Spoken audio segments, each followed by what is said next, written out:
ನಮಸ್ಕಾರ ಸ್ನೇಹಿತರೆ, one life bro YouTube ಚಾನಲ್ಗೆ ಸ್ವಾಗತ. ನನ್ನ ಹೆಸರು ಅಕ್ಷಯ್. ನಾನು ರೈಡಿಂಗ್ ರಿವ್ಯೂ ಮಾಡ್ತಾ ಇರೋ bike all new 2025 Gen 3 KTM Duke 250 ಬೈಕ್ನ ರೈಡಿಂಗ್ ರಿವ್ಯೂ ಮಾಡ್ತಾ ಇದ್ದೀನಿ. ಬನ್ನಿ ಈ ಬೈಕ್ನ ಸ್ಪೆಸಿಫಿಕೇಶನ್, ಫೀಚರ್ಸ್ ಬಗ್ಗೆ ಎಲ್ಲ ತಿಳಿಸ್ಕೊಡ್ತೀನಿ. ಆ್ಯಂಡ್ ಫೈನಲಿ ನನ್ನ ಒಂದು ರೈಡಿಂಗ್ ಎಕ್ಸ್ಪೀರಿಯನ್ಸ್ ನಿಮ್ಮ ಜೊತೆಗೆ ಶೇರ್ ಮಾಡ್ಕೊತೀನಿ. Let's dive into a review. ಮೊದಲನೇದಾಗಿ ಹೆಡ್ಲೈಟ್ ವಿಚಾರಕ್ಕೆ ಬಂದಾಗ LED headlight with day time running light ಜೊತೆ ಬರುತ್ತೆ. ಇಂಡಿಕೇಟರ್ಸ್ ವಿಚಾರಕ್ಕೆ ಬಂದಾಗ 4 indicators LED lights. Tail light ವಿಚಾರಕ್ಕೆ ಬಂದಾಗ LED ಟೈಲ್ ಲೈಟ್ ಬರುತ್ತೆ. 2025 ಮಾಡೆಲ್ ನಲ್ಲಿ ಇನ್ಸ್ಟ್ರೂಮೆಂಟ್ ಕ್ಲಸ್ಟರ್ ನ ಕಲರ್ TFT ಡಿಸ್ಪ್ಲೇಗೆ ಅಪ್ಗ್ರೇಡ್ ಮಾಡಿದ್ದಾರೆ. Gen 3 KTM Duke 390 ಬೈಕ್ ನಲ್ಲಿ ಯಾವ ಡಿಸ್ಪ್ಲೇ ಬರ್ತಿತ್ತೋ ಆ ಒಂದು ಡಿಸ್ಪ್ಲೇ ಈ ಒಂದು ಬೈಕ್ ನಲ್ಲಿ ಬರ್ತಿದೆ ಈಗ. ಅಂಡ್ ಏನೇನ್ ಫೀಚರ್ಸ್ ಬರ್ತಿದೆ ಅಂದ್ರೆ ನ್ಯಾವಿಗೇಷನ್ ಬರ್ತಾ ಇದೆ, ಹೆಡ್ಸೆಟ್ ಪೇರಿಂಗ್ ಬರ್ತಾ ಇದೆ, ಟ್ರ್ಯಾಕ್ ಸ್ಕ್ರೀನ್ ಬರ್ತಾ ಇದೆ. ಈ ಒಂದು ಡಿಸ್ಪ್ಲೇಗೆ ಮೊಬೈಲ್ ನ ಕನೆಕ್ಟ್ ಮಾಡ್ಕೊಬಹುದು. ಯಾವ ರೀತಿ ಅಂದ್ರೆ ಬ್ಲೂಟೂತ್ ಕನೆಕ್ಟಿವಿಟಿ ಮುಖಾಂತರ ಈ ಒಂದು ಡಿಸ್ಪ್ಲೇಲಿ ಬ್ಲೂಟೂತ್ ಇದೆ. ಅದು ಬಿಟ್ಟರೆ ನಾರ್ಮಲ್ ಆಗಿ RPM meter, speedometer, gear position indicator, temperature, odometer, trip meter, time, warning lights ಇವೆಲ್ಲ ತೋರಿಸುತ್ತೆ. ನನಗೆ ತುಂಬಾನೇ ಇಂಪ್ರೆಸ್ ಆಗಿದ್ದೇನಪ್ಪ ಅಂದ್ರೆ ಕ್ವಿಕ್ ಶಿಫ್ಟರ್ನು ಆಫ್ ಆನ್ ಮಾಡ್ಕೊಳ್ಬೇಕಾದ್ರೆ ಆ ಒಂದು ಗ್ರಾಫಿಕ್, ಮತ್ತೆ super Moto ABS off on ಮಾಡ್ಕೊಳಕ್ಕೆ ಬರೋ ಗ್ರಾಫಿಕ್, ಮತ್ತೆ ಕೂಲೆಂಟ್ ಎಲ್ಲ ತೋರ್ಸಕ್ಕೆ ಆ ಗ್ರಾಫಿಕ್ ಎಲ್ಲ ಇದೆಯಲ್ಲ, ಸಖತ್ತಾಗಿದೆ, ಅಡಾಪ್ಟಿವ್ ಆಗಿದೆ. ಡಿಸ್ಪ್ಲೇ ನಲ್ಲಿ ಎಲ್ಲೂ ಗ್ಲಿಚ್ ಆಗಲ್ಲ.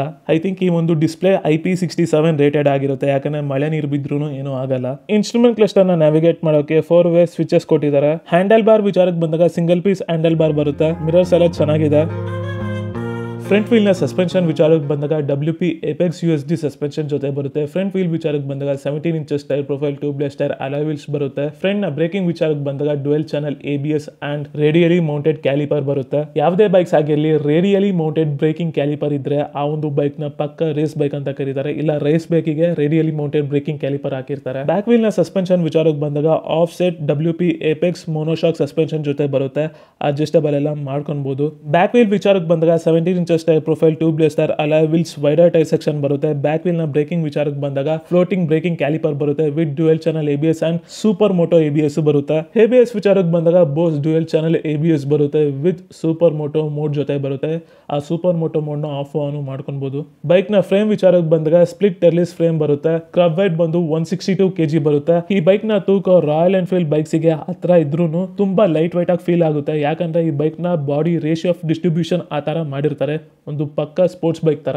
ನನ್ನ ಹೈಟ್ ಬಂದು 5.7, ನನ್ನ 2 ಕಾಲೂ ಫ್ಲಾಟ್ ಫುಟ್ ಆಗುತ್ತೆ. ಸೀಟ್ಸ್ ವಿಚಾರಕ್ಕೆ ಬಂದಾಗ ಸ್ಪ್ಲಿಟ್ ಸೀಟ್ ಬರುತ್ತೆ. ಹ್ಯಾಂಡಲ್ ಕಪ್ಸ್ ಎಲ್ಲ ಹೆವಿಯಾಗಿ ಕೊಟ್ಟಿದ್ದಾರೆ. ಸ್ವಿಂಗ್ ಆರ್ಮ್ ನೆಲ್ಲ ನೀಟಾಗಿ ಡಿಸೈನ್ ಮಾಡಿದ್ದಾರೆ. ಅಂಡರ್ ಬೆಲಿ ಎಕ್ಸಾಸ್ಟ್ ಬರುತ್ತೆ. ಫುಟ್ ಪೆಕ್ಸ್ ನೆಲ್ಲ ಹೈ ಕ್ವಾಲಿಟಿಯಲ್ಲಿ ಕಂಪ್ಲೀಟ್ ಮಾಡಿದ್ದಾರೆ. ಸೈಡ್ ಸ್ಟ್ಯಾಂಡ್ ಬರುತ್ತೆ. Side stand engine cut off ಬರುತ್ತೆ. ಸಾರಿ ಗಾರ್ಡ್ ಬರುತ್ತೆ. ಬ್ಯಾಕ್ ವೀಲ್ ನ ಡ್ರೈವ್ ಬಂದು ಚೈನ್ ಡ್ರೈವ್. ಸ್ವಿಂಗ್ ಆರ್ಮ್ ನೆಲ್ಲ ನೀಟಾಗಿ ಡಿಸೈನ್ ಮಾಡಿದ್ದಾರೆ. ಲುಕ್ಸ್ ವಿಚಾರಕ್ಕೆ ಬಂದಾಗ ಬ್ಯಾಕ್ ಸೈಡ್ ಇಂದ ಈ ಒಂದು ಬೈಕ್ ಸಕ್ಕತ್ತಾಗಿ ಕಾಣುತ್ತೆ.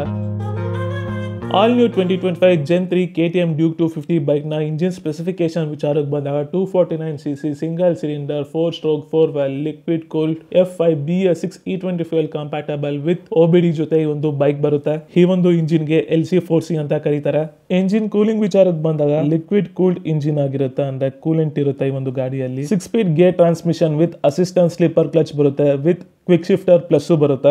ರೈಡ್ ಮಾಡ್ಬೇಕಾದ್ರೆ ಕ್ವಿಕ್ ಶಿಫ್ಟರ್ ಯಾವ ತರ ವರ್ಕ್ ಆಗುತ್ತೆ ಅಂತ ತೋರಿಸ್ತೀನಿ. ಕ್ವಿಕ್ ಶಿಫ್ಟರ್ ವರ್ಕ್ ಆಗ್ಬೇಕಂದ್ರೆ ಇಂಜಿನ್ RPM ಜಾಸ್ತಿ ಇರಬೇಕು. ಫ್ಯೂಯಲ್ ಟ್ಯಾಂಕ್ ಕೆಪಾಸಿಟಿ ಬಂದು 15 ಲೀಟರ್ಸ್, ಮೈಲೇಜ್ ಅರೌಂಡ್ 30 ಕೊಡುತ್ತೆ.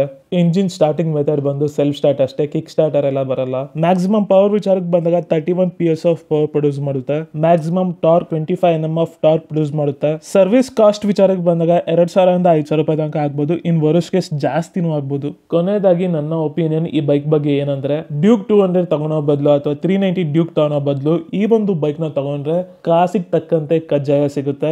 ಹೇಳಿ ಮಾಡಿಸ್ದಂಗಿದೆ. ಆಫ್ ರೋಡಿಂಗು, ಹೈವೇ ಟ್ರಾವೆಲಿಂಗು ಮತ್ತೆ ಸಿಟಿ ಯೂಸೇಜ್ಗೆ ಪಕ್ಕಾ ಬೈಕ್ ಅಂತ ಹೇಳ್ತೀನಿ. ನೀವೇನ್ ದುಡ್ಡು ಕೊಡ್ತೀರಾ ಅದಕ್ಕೆ ಮೋಸ ಇಲ್ಲ. ಈ ಒಂದು ಗಾಡಿ ಪಕ್ಕಾ ಸ್ಟ್ರೀಟ್ ಫೈಟರ್ ಬೈಕ್ ಇದು. ನನ್ನನ್ನೇನಾರ ಒಪಿನಿಯನ್ ಕೇಳ್ತೀರಾ ಅಂದ್ರೆ ಈ ಒಂದು ಬೈಕ್ ತಗೊಳೋಣ ಬೇಡವಾ ಅಂತ ನಾನು ಹೇಳ್ತೀನಿ, ಕಣ್ ಮುಚ್ಕೊಂಡು ತಗೊಳ್ಳಿ ಅಂತ ಹೇಳ್ತೀನಿ. ಸೊ ಇನ್ನೇನ್ ಮಾಡೋಣ, ನನ್ನ ಒಂದು ರೈಡಿಂಗ್ ಎಕ್ಸ್ಪೀರಿಯನ್ಸ್ ನಿಮ್ ಜೊತೆಗೆ ಶೇರ್ ಮಾಡ್ಕೊಂತೀನಿ. Let's dive into a riding review. Guys ಬನ್ನಿ, ಆಲ್ ನ್ಯೂ 2025 KTM Duke 250 ಬೈಕ್ನ ರೈಡಿಂಗ್ ಎಕ್ಸ್ಪೀರಿಯನ್ಸ್ ಮಾಡೋಣ with new colour TFT display ಜೊತೆಗೆ.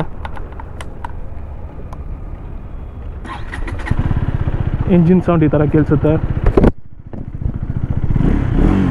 ಎಕ್ಸಾಸ್ಟ್ ಸೌಂಡ್ ಈ ಥರ ಕೇಳಿಸುತ್ತೆ.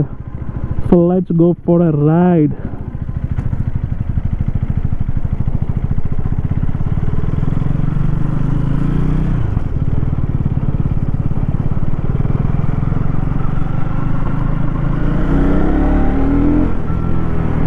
ಗಾಡಿ ತುಂಬಾ ಲೈಟ್ ವೆಯ್ಟ್ ಆಗಿದೆ. 160 kg ಮೇಲಿದ್ರೂ ಗಾಡಿ ಲೈಟ್ ವೆಯ್ಟ್ ಅನಿಸ್ತಿದೆ. ಸೊ ಸಣ್ಣಕ್ಕಿರೋರೆಲ್ಲ ಈ ಗಾಡಿನ ಓಡಿಸ್ಬೋದು ಆರಾಮಾಗಿ.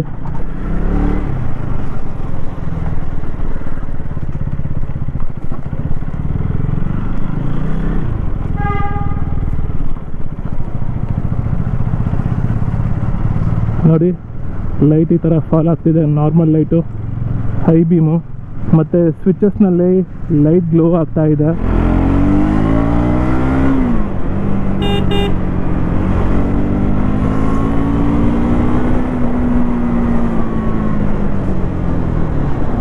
ಬ್ರೇಕಿಂಗ್ ಚೆನ್ನಾಗಿದೆ. ನನ್ನ ತೂಕ ಬಂದು 90 kg ಅಪ್ಪಿ ಆಧಾರ ಆಗ್ತದೆ ನೋಡಿ.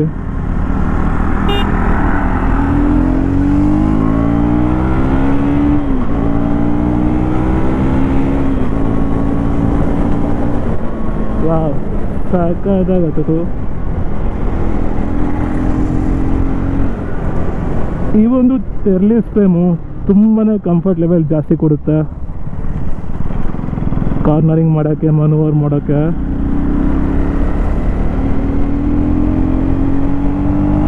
Wow, the rhythm of the bike is good. ಈಗ ಗೇರ್ ಟು ಗೇರ್ ಪರ್ಫಾರ್ಮೆನ್ಸ್ ನೋಡೋಣ ಬನ್ನಿ. ಫಸ್ಟ್ ಗೇರ್, ಗಾಡಿ ನಿಲ್ಲಿಸ್ಬಿಡೋಣ. ಫಸ್ಟ್ ಗೇರಲ್ಲಿದೆ. Second, third, fourth, fifth. ಸ್ಲಿಕ್ಕಾಗಿ ಚೇಂಜ್ ಆಗುತ್ತೆ. Why? Because assistant slipper clutch ಬರುತ್ತೆ ಈ ಒಂದು ಬೈಕ್ನಲ್ಲಿ. ಮನ್ಯುವರಬಿಲಿಟಿ ಒಂಥರ ಹೆವಿ ಆಗಿದೆ. ಯಾವ ಗೇರಲ್ಲಿದ್ರೂ ಪವರ್ ಎದ್ದೇಳುತ್ತೆ. ಯಾವ ಗೇರಲ್ಲಿದ್ರೂ ಕ್ಲೀನಾಗಿ ಎದ್ದೇಳುತ್ತೆ ಗಾಡಿ.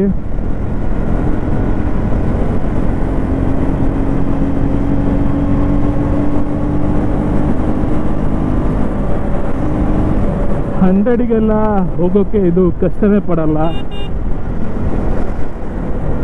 ಪವರ್ಫುಲ್ ಗಾಡಿಗೆ ಪವರ್ಫುಲ್ ಆರನ್ ಇಲ್ಲ.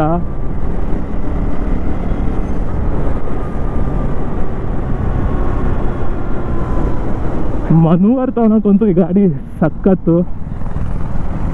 ಸ್ಲಿಕ್ಕಾಗಿ ಗೇರ್ ಚೇಂಜ್ ಆಗುತ್ತೆ. ಕಾಲು ನೆಲಕ್ಕಿರೋದೇ ಬೇಡ, ಯೂಟರ್ನ್ ಆ ಥರ ತಗೊಳ್ಬೋದು. ಕ್ವಿಕ್ ಶಿಫ್ಟರ್ನ ಇಟ್ಕೊಂಡು ಗೇರ್ನ ಚೇಂಜ್ ಮಾಡೋಣ. ಗಾಡಿ ನಿಲ್ಸೋಣ. First gear, second gear, third,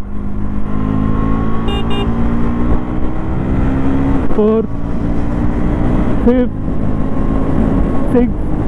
wow, sexy sexy.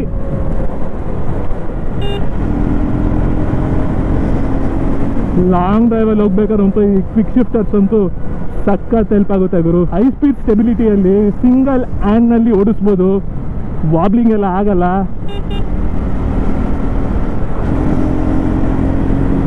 Fifth ಗೇರಲ್ಲಿ ಇದ್ದೀನಿ, ಸಿಕ್ಸ್ತ್ಗೆ ಹಾಕಿದೆ. By usage of quick shifter plus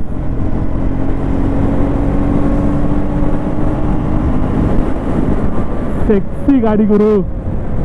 ಓಡಿಸ್ಬೇಕಾದ್ರೆ ನನಗೆ ಕಾವಾಸಕಿ Z900 ಫೀಲ್ ಆಗುತ್ತೆ. ನಮ್ಮ ಎರಡು ಕಾಲ್ ನಡುವೆ 31 ಕುದುರೆಯ ಪವರ್ ಇದೆಯಲ್ಲ, it's not an simple, it's an insane. Third gear, fourth, fifth, six. sexy sexy baby. ಹೋಗುತ್ತೆ ಗುರು, ಚಚ್ಕೊಂಡು ಹೋಗುತ್ತೆ. ಮೈಲೇಜ್ ಆರಾಮ್ ಗುರು. ಸಿಟಿ ಯೂಸೇಜು ಮಾಡ್ಕೊಳ್ಬೋದು, ಲಾಂಗ್ ಡ್ರೈವು ತಗೊಂಡೋಗ್ಬೋದು.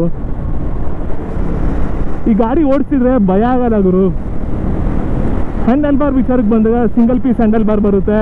ರೈಡಿಂಗ್ ಪೋಸ್ಟರ್ ಬಂದು ಒಂದು sports bike and seating room ಬಂದು ಹಿಂದೆ ಮುಂದೆ ಎಲ್ಲ ಕುತ್ಕೊಳಕ್ಕಾಗಲ್ಲ ಗುರು, ಫಿಕ್ಸೆಡ್ ಸೀಟು.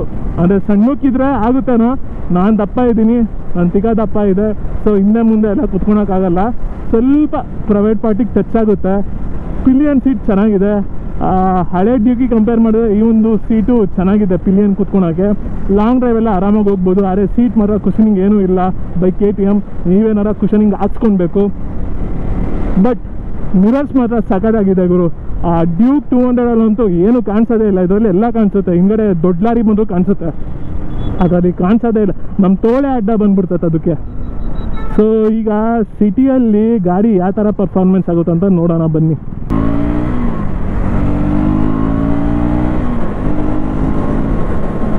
ಈ ಗಾಡಿಯಲ್ಲಿ ಕ್ಲಚ್ ಹಿಡ್ಕೊಂಡು ಗೇರ್ ಶಿಫ್ಟ್ ಮಾಡೋಕ್ಕೂ ಸಖತ್ತಾಗೈತೆ, ಕ್ವಿಕ್ ಶಿಫ್ಟರ್ ಯೂಸ್ ಮಾಡ್ಕೊಂಡು ಚೇಂಜ್ ಮಾಡೋಕ್ಕೂ ಸಖತ್ತಾಗಿದೆ. ಬಟ್ ಸಿಟಿಯಲ್ಲಿ ಕ್ವಿಕ್ ಶಿಫ್ಟರ್ ಯೂಸ್ ಮಾಡಿಕೊಂಡು ಚೇಂಜ್ ಮಾಡೋಕ್ಕಾಗಲ್ಲ, ಯಾಕಂದರೆ ಹೈಯರ್ RPMs ಅಲ್ಲಿ ಅಷ್ಟೇ ಅದು ವರ್ಕ್ ಆಗೋದು. ಸಸ್ಪೆನ್ಷನ್ನು ಹೈವೇಯಲ್ಲಿ ಲೈಕ್ ಏನಾಗುತ್ತೆ ಅಂದರೆ ಅದು ತುಂಬಾ ಸ್ಮೂತಾಗಿ ಕೊಟ್ಟಿರಲ್ಲ. ನೈಟ್ರಾಕ್ಸ್ ಥರ, ಅಂದರೆ NS 200 ಕೊಟ್ಟಿರ್ತಾರಲ್ಲ ನೈಟ್ರಾಕ್ಸ್ ಮೊನೋಶಾಕ್ ಸಸ್ಪೆನ್ಷನು, ಆ ಥರ ಸ್ಮೂತಾಗಿ ಕೊಟ್ಟಿರಲ್ಲ. ಸ್ವಲ್ಪ ಸ್ಟಿಫರ್ ಸೈಡ್ ಇರುತ್ತೆ, ಯಾಕಂದರೆ ಇದೊಂದು ಸ್ಪೋರ್ಟ್ಸ್ ಬೈಕು, ಟೂರಿಂಗ್ ಬೈಕ್ ಅಲ್ಲ ಇದು, ಸ್ಪೋರ್ಟ್ಸ್ ಬೈಕು ಪ್ಲಸ್ ಟೂರಿಂಗ್ ಆಗಿ ಬಿಟ್ಟಿರ್ತಾರೆ ಅಷ್ಟೇ. ಬಿಟ್ಟರೆ ಈ ಗಾಡಿಯ DNA ಬಂದು ಪಕ್ಕ ಒಂದು ಸ್ಪೋರ್ಟ್ಸ್ ಬೈಕ್ ಆಗಿರುತ್ತೆ. ಕಾರ್ನರಿಂಗ್ ಎಲ್ಲ ಆರಾಮಾಗಿ ಮಾಡ್ಬೋದು ಗುರು, ಕಾನ್ಫಿಡೆನ್ಸ್ ಕೊಡುತ್ತೆ.